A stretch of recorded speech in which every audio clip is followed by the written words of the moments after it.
The day has finally come. We are gonna move this Henmobile. And now this thing is heading straight toward the road. So we gotta take a sharp left turn to make sure it's going that way. And we got about a month of room to move that way.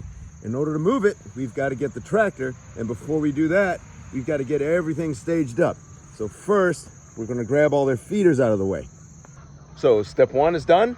This is loaded up with all our feeders, our catching net, all of our buckets, stakes that we use for propping the doors open. So now this area is nice and cleared out. So now we're gonna take the fence down. What we do is we walk around to each one of these posts, lay it down until we get all the way to the end. So this is actually two fences hooked together with this little metal spike. Hold on. All right, so we disconnect those. That's one fence, that's the other. Pick that up. And then what we can do is we pick this up in pleats. So we'll take this to this end, grab it. Take this to the next stake and grab it. Eventually, this is going to get pretty heavy. So I'm gonna have to put the phone down in a second because this becomes a two-hand job. But here, you can see how this is taken up. That was easy enough. Now we are fenceless. Last thing you need to do is move their water source over this way because eventually they're gonna brick out of here. They're gonna look for food. They're gonna look for water.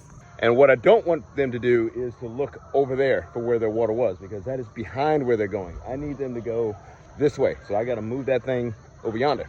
So we're just gonna casually move this hose, which comes from all the way over there at that hay barn, roughly a little bit further. All right, so our water is moved, feeders out of the way, everything's clear, fences are down. So the last thing to do is I just made a last minute. This is the bane of every livestock farmer's existence, especially sheep farmers. This is cocklebur. And I've been dealing with an infestation of this stuff ever since I took out the lease here. These little seeds, the little burrs here, those are especially a problem for people who do wool sheep because they get stuck in the wool and they are a pain to get out. So whenever you see this stuff, rip it up by the root. I just leave it right there with the roots exposed, and I don't see any more around here. So I guess I got lucky. Anyway, as I was saying, I was thinking about moving it straight down that way, right down the fence line. But now that I think about it, that is similar to where it moved last year. So instead, we're going to send it on a different pattern. We're going to send it diagonally towards that corner, which means that this is actually going to be a really long move. Usually we move it just, about the length of the Henmobile, but this time we're going to move it probably a good 3 lengths. So I'm gonna have to swing it in an arc as tight as I can get it to basically a little further than where I'm standing. So I don't want to set the fences up yet because the hens are going to be confused by this move. They are also used to just moving from one place to the other. So this is going to be new for them, new for me. So fences down, and we're going to see how they do with an open move. I gotta hop in the truck and go get the tractor. The tractor actually belongs to my landlord, who has been super cooperative. So we are turning in now.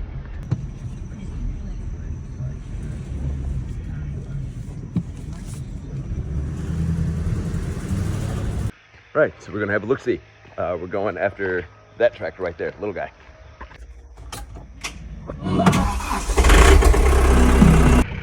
We're gonna let this thing warm up for about 3 or 4 minutes before we take off.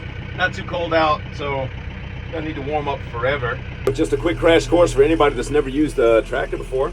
Here's your tachometer right here.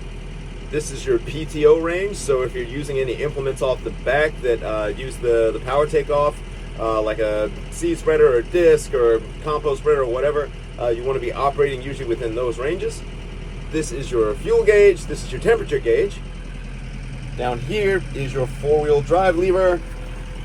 Here are your lights and safety levers. We're actually going to turn these on since we're going to be driving on the road. We're even going to turn our lights on just to be really good. This is our throttle.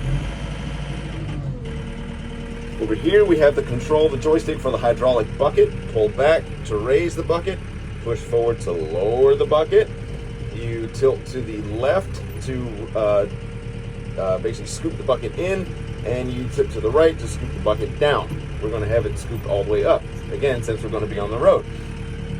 This is the hydraulic lever for the back assembly. So if you have a seat spreader, pulling this all the way back raises it all the way up. Pushing this forward will lower it all the way down. Let's see, what else we have here. This is our gear lever. So this thing will operate in 3 ranges, A, B, and C. A is kind of like your 4-wheel drive low kind of thing. It gives you a really low gear ratio so you can do heavy loads. All the way down to C, which is a high gear ratio, so that if you're on the highway or something, you can go as fast as possible, which with this thing is not that fast, about 13, 14 miles an hour.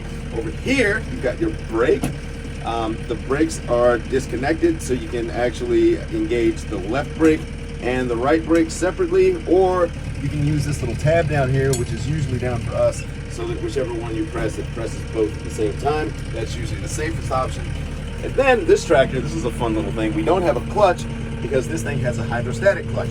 So we can go forward and we can go backward without having to put it into reverse or anything like that, or press a clutch. We've been waiting long enough, so we're gonna kick that throttle up to about 20. Make sure this guy is raised up. We are in C, so we are ready to go.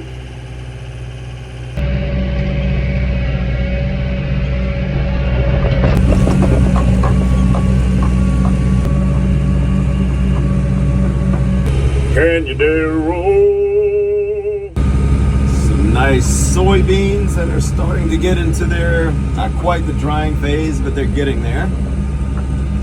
And right across the street is the biggest field on our farm, and that's the next place we're going to have egg laying and possibly broiler poultry going. But right now that field is empty. We can see the Henmobile emerging in the distance. We're almost there. And what's nice is it looks like nobody's busted out. So we might have a nice clean move today, even though we're going pretty far. All right, we have arrived. I'm gonna try to approach this thing from an angle so that I'm starting out in my curve, which means I'm gonna pull up on it at kind of a 45-degree angle, like so. Some of them have jumped out already. We're all very excited. Okay, so we're gonna lower the throttle. I'm gonna try to get this thing into B gear, or even A gear. It went right into A gear. Tractors get older, they get a little funny in the gearbox. Let's see, I'm gonna switch this thing to 4-wheel. That means it's engaged. All right, so now we're gonna attach the chain and get to moving. All right, we've got the chain connected. We need to lower this. So, pull that down.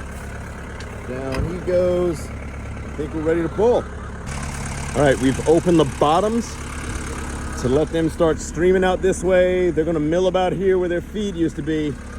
We wanna get a bunch of them out of there so they're not crowding inside. If they're crowding inside, they're more likely to get crushed.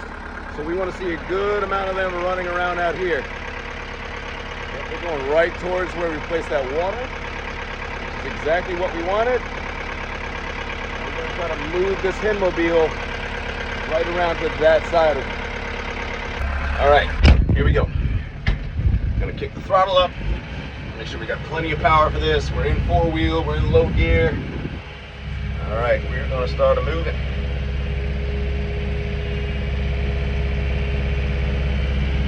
Kind of see.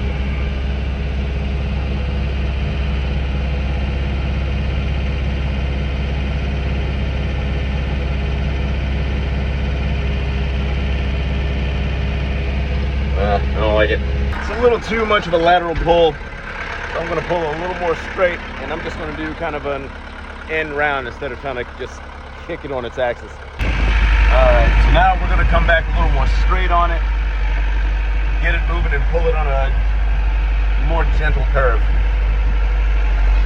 Excuse me, y'all. All right, second time's a charm. Let's move. See the chain is tensioned, more throttle, and off we go. Now we're going to start immediately turning.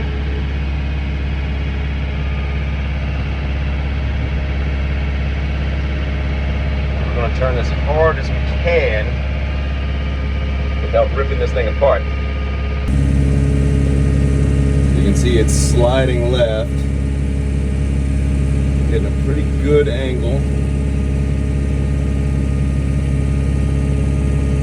Chickens are wondering what in the ever-loving is going on.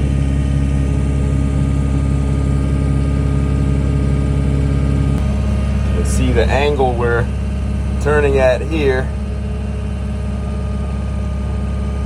Obviously my pickup truck would have never been able to pull this off. My phone cut off. We actually got stuck a little bit. Was trying to pull it a little too hard. But we're still moving.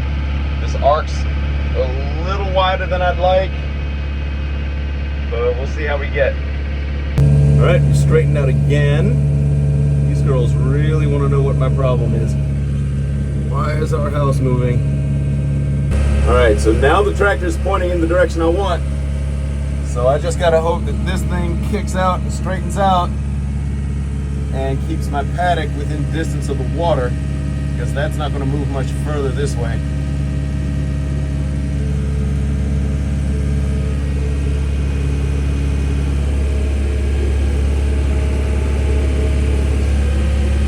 All right, so now I think I've got it where I want it. And we have chaos. They're starting to get the idea of what's going on. They're starting to mill back this way. That thing is too far away for us to do our standard circular paddock. So what we're gonna do is a rectangle paddock where we take our two fences and basically run the fence right along. So it's gonna be a really long and narrow paddock. So we're gonna run it right along the back, like almost right against the back door, just enough for me to open these and be able to collect their eggs. And we're gonna do a strip paddock that runs probably about 100 feet that way.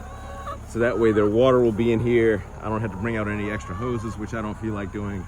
And honestly, when we look at how this field goes, this side of the field is really well fertilized with chicken manure from last year, but the middle didn't really get anything. So if you run this thing in a straight line that way and have the paddocks and the chickens running to the left of it, then we're gonna get all that fertilizer that we need where it hasn't been so far.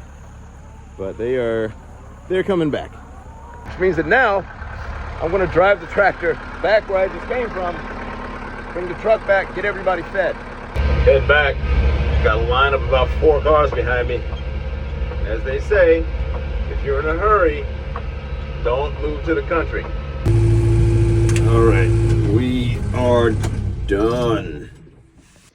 Now we're gonna haul ass back to the field, get all these feeders filled up, and get our fences stood back up, and then we shall have altar.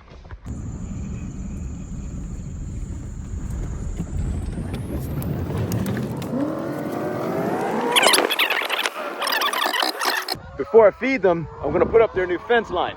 That way, once I do feed them, and they all, you see how they're coming at me? Once they all crowd into the area where they're being fed, I can stand up that fence real quick, and I don't have to go chasing anybody all over this 20-acre pasture. One line is up, and we go. What did you do? Why are you so wet?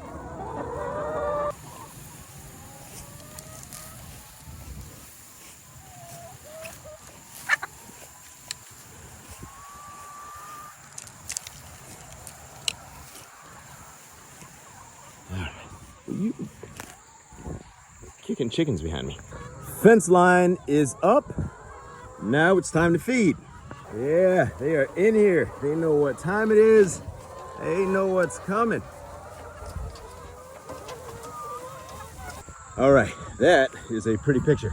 Now, we get this fence up before they start doing that. Only a handful of birds out now. 99% of everybody is over there. We just got a few stragglers. You gonna make me pick you up? All right, Dan. Last thing we gotta do is pick up the eggs that they were laying while they were out here on the ground. And then we can go home. You can't forget to put up the angry radio. You're not supposed to be here. You don't like me. You don't like me. You don't like me. No, you don't. There you have it. We're done. This in my completely unbiased opinion, is one of the prettiest pictures in agriculture. Fresh grass move, birds acting the way they're supposed to act, going after forage, laying a fresh egg right in the middle of the, dang it, wow, that's so hot. See, that's the bloom that's on there. See how that's kind of got a sheen to it? That's that natural protectant that you hear so much about. As we walk around in here, everybody's milling around, looking for bugs to eat. What's up, Lucky Butt? This is the way it ought to be. Everybody have a pleasant day. I'm off to the shop.